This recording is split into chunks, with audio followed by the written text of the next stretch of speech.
Like what?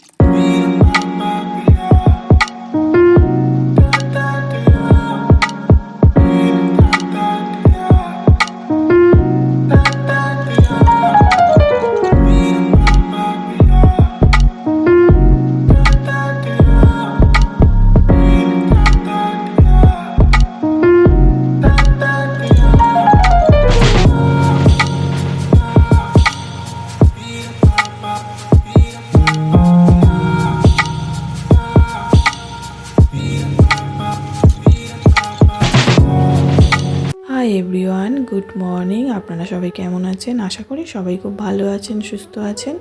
আমরাও সবাই বেশ ভালো আছি, সুস্থ আছি। আমি অপর্ণা, আমার আরও একটি নতুন ব্লগে আপনাদের সবাইকে জানাই অনেক অনেক স্বাগত। আশা করি আমার এই ভিডিওটিও আপনাদের ভালো লাগবে। যদি ভালো লাগে তাহলে একটা লাইক করে দেবেন, আর ভিডিওটি কেমন হয়েছে অবশ্যই কমেন্ট করে জানাবেন। যদি ভিডিওটি একটু হলেও ভালো লেগে থাকে তাহলে চ্যানেলটি সাবস্ক্রাইব করে পাশে থাকার জন্য অনুরোধ রইল।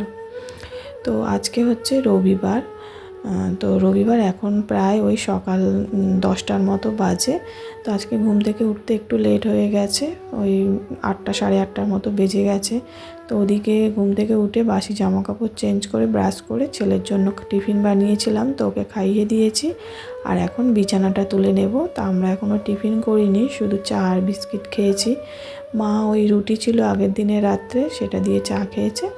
আমি হাজব্যান্ড দুজনেই কিছু খাইনি, আমরা চা দিয়ে বিস্কিট খেয়েছি। তো হাজব্যান্ড এখন গেছে বাজারে, একটু মাংস নিয়ে আসবে। মানে তেমন কিছু বাজার করবে না, শুধু মাংস নিয়ে আসবে।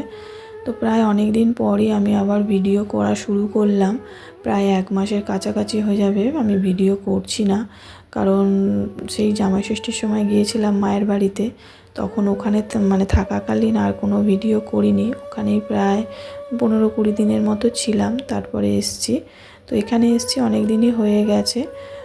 তো এখানে আসার পরেও না আর কোনো রকম ভিডিও আমি করিনি, কারণ মানে শরীরটাও ভালো ছিল না আর মনটাও ভালো ছিল না। সেই কারণে না ভিডিও করতে ইচ্ছা করছিল না, তো সেই কারণে আর করা হয়নি।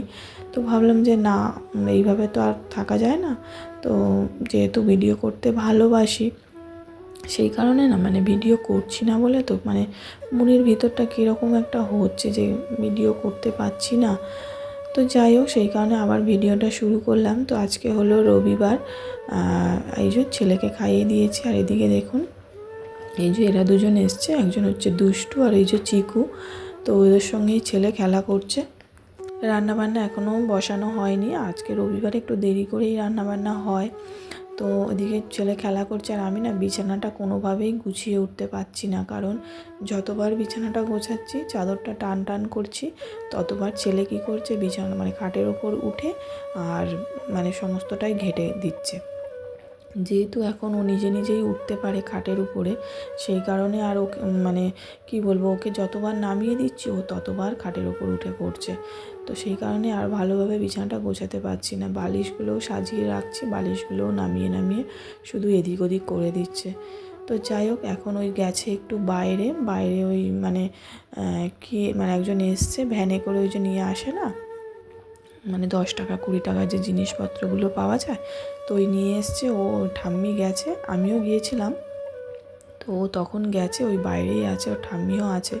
তো সেই ফাঁকে আমি বিছানাটা গুছিয়ে নিয়েছি, আর এদিকে আগের দিনের জামা কাপড় ছিল, সেগুলো আর মানে গোছানো হয়নি। তো চেয়ারের মধ্যেই রাখা ছিল, তো সেগুলোই একটু মানে গুছিয়ে নিচ্ছি। যেহেতু সকালবেলা ঘুম থেকে উঠতে দেরি হয়ে যায়, সেই কারণে এদিকেও খাওয়া দাওয়া করতেও না অনেকটা বেলা হয়ে যায়। এবারে তারপরে খাওয়া দাওয়া করার পর ছেলে মানে মানে বায়না করে ঘুমানোর জন্য। তো ওকে নিয়ে ঘুম পাড়াতে পাড়াতে আমিও না ঘুমিয়ে পড়ি। তারপর ঘুম থেকে উঠে আর ইচ্ছা করে না এগুলো মানে মানে গুছিয়ে রাখতে, কারণ সকাল থেকে না ফুল দমে মানে এনার্জির সাথে কাজ করা যায়, কিন্তু মানে যখনই ওই খাওয়া দাওয়ার পরে একটু বিছানা নিলে তারপরে আর কোনো রকম কিছু করতে ইচ্ছা করে না। তো আমি সেই কারণে চেষ্টা করি মানে দুপুরের মধ্যে সমস্ত কাজবাজ কমপ্লিট করে দিতে, আর বিকালে কোনো রকম কাজবাজ না রাখতে। কিন্তু বিকালে কোনো রকম কাজবাজ না রাখলে তো হবে না, রাত্রে আবার মানে রুটি ফুটি করা আছে, তরকারি আছে, তরকারি রুটি তরকারি মানে দিনেরটা তো দিনেই করা হয়, রাতেরটা আবার রাত্রে। আর যেহেতু আজকে রবিবার, মাংস হয়েছে, সেই কারণে আর আজকে রাত্রিরে মানে তরকারি করার ঝামেলা নেই, ওই শুধু রুটি করলেই হয়ে যাবে। কিন্তু আজকে আর রুটি করব না, মানে মা আজকে ভাত একটু বেশি করে রেখেছে, তো রাত্রিরে ওই ভাত খেয়ে নেব। মানে বেশি করেছে, এবার আমরা তো 4 জন, এবার যে কজন আর হবে হবে, আর মামা তো মানে ভাত খাবে না, মামার জন্য রুটি করতেই হবে।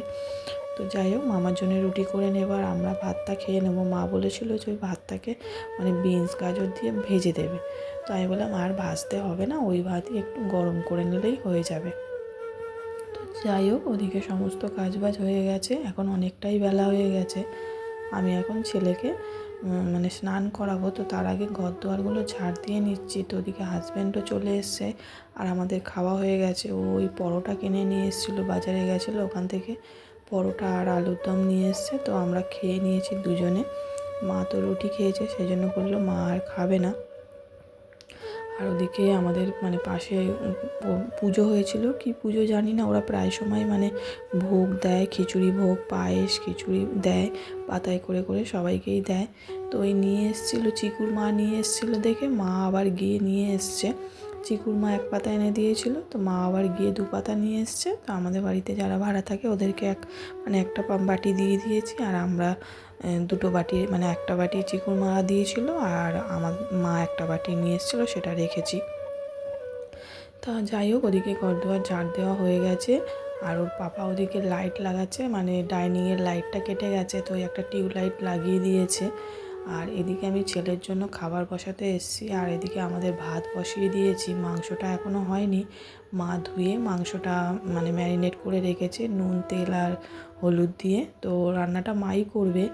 আর আমি এদিকে ছেলের জন্য চিকেন বসিয়েছি। তো আমাদের আজকে মাটন নিয়ে আসা হয়েছিল, কারণ প্রত্যেক রবিবার করেই চিকেন খাওয়া হয়, কিন্তু মামা যেহেতু চিকেন খায় না, সেই কারণে মামাকে অন্য কিছু করে দেওয়া হয়। তো আর মামা যখন ওই মানে মায়না পায় কাজের ওখানে, তখন ওই পয়সা দেয় আর মা কিছু টাকা দিয়ে দুজন মিলে ওই মাটন নিয়ে আসা হয়, কারণ মামা তো চিকেন খায় না, আমরা প্রত্যেক সপ্তাহে খাই। তো আজকে একটু চিকেন মানে মাটন নিয়ে আসা হয়েছে, আর ছেলেকে তো মাটন দেবো না, সেই কারণে মায়ের মানে ছেলের জন্য একটু চিকেন নিয়ে এসছে। তো ওই ছেলেকে এখন চিকেনটা বানিয়ে দিচ্ছি। তো ওকে সবসময় ওই স্যুপ বানিয়ে দিই, আর এমনিতে ছেলে না এখন কিছুই খেতে চাইছে না। তো ভাবলাম যে ওকে একটু আলাদা করে মানে আলাদাভাবে চিকেনটা বানিয়ে দিই আমাদের মতো করে, মানে মশলা টশলা খুব একটা দিইনি, ঝাল তো দিইনি, একটু কষিয়ে রান্না করে দিলাম। কিন্তু সেটাও খেলো না, খুবই খারাপ লাগছিলো জানেন, তো ওর জন্য এত কষ্ট করে বানালাম, কিন্তু ছেলেটা খেতেই চাইলো না। তো যাই হোক, ওদিকে ছেলের খাওয়া হয়ে গেছে, ওকে খাইয়ে দিয়েছি, ও ঘুমিয়ে পড়েছে। আজকে আবার তাড়াতাড়ি ঘুমিয়ে পড়েছে, অন্য সময় আমাদের সাথেই ঘুমায় 2:30 3টের দিকে, আজকে আবার 1:30টার সময় খেতে খেতে ওর ঘুম পেয়ে গেছে নাকি, তো সেই কারণে ওকে ঘুম পাড়িয়ে দিয়েছিলাম। আর আজকে আমাদের খেতে খেতে 3টে বেজে গেছে। তো এই যে এখন বসে পড়েছি খেতে। ওদিকে তো মাটন রান্না হয়েছে, তো আমাদের বাড়িতে মাংস হলে না হাজব্যান্ড আর তেমন কিছু খেতে চায় না। এবার ও যেহেতু খেতে চায় না, সেই কারণে আমরাও আর আমাদের জন্যে কিছু করি না, কারণ মেন তো হচ্ছে মানে বাড়ির ছেলেই যদি মানে এক পদ দিয়ে খেয়ে নেয়, তো আমরা আর মেয়েরা কি আমাদের আর লাগে? মেয়েদের তো এমনিতেই যা হয় তাই খেয়ে মানে আমরা খেয়ে নিই। তো যাই হোক, এখন 3জনে খেতে বসে পড়েছি। তো ভাত বেড়ে দিয়েছি, কিন্তু মানে মাংসটা আমি আর দিইনি, ওরা নিজেদের মতো নিয়ে নেবে, কারণ কে কীরকম নেবে সেই কারণে ওরা ওদেরটা নিয়ে নেবে, আমি আমারটা নিয়েছি। এখানে 1 পিস আলু আর মাংস নিয়ে নিয়েছি। তো খেতে ভালোই হয়েছিল, ঝালটা একটু কম হয়েছিল, এমনিতে আমাদের এই বাড়িতে ঝাল একটু কমই খাই আমরা। তো যাই হোক, ওদিকে খাওয়া দাওয়া করে দুপুরবেলা একটু শুয়েছিলাম, আর এখন সন্ধ্যা হয়ে গেছে, এখন এই যে চা করতে চলে এসেছি, চা করে নিচ্ছি। তো ওদিকে ছেলেকে খাইয়ে দিয়েছি, মানে টিফিন করিয়ে দিয়েছি, এখন আমরা খাবো চা। ছেলে ইদানিং করে কোনো কিছুই খেতে চাইছে না, জানি না কী হয়েছে, কে জানে, ওকে অন্যরকম মানে নতুন নতুন বানিয়ে দিচ্ছি, তাও না ও খেতে চাইছে না, কী হয়েছে কে জানে, ছেলেটার দিন দিন রোগা হয়ে যাচ্ছে, একদম কিছুই খেতে চাইছে না। তো যাই হোক, ওদিকে আমাদের তো লিকার চা হয়ে গেছে, আর এখানে হাজব্যান্ডের দুধ চা বসিয়ে দিয়েছি, ওর দুধ চা খাবে। তো এই যে চা রেডি হয়ে গেছে, এখন আমরা খাবো। তো আজকে ভিডিওটা এখানেই শেষ করছি, আপনারা সবাই ভালো থাকবেন, সুস্থ থাকবেন।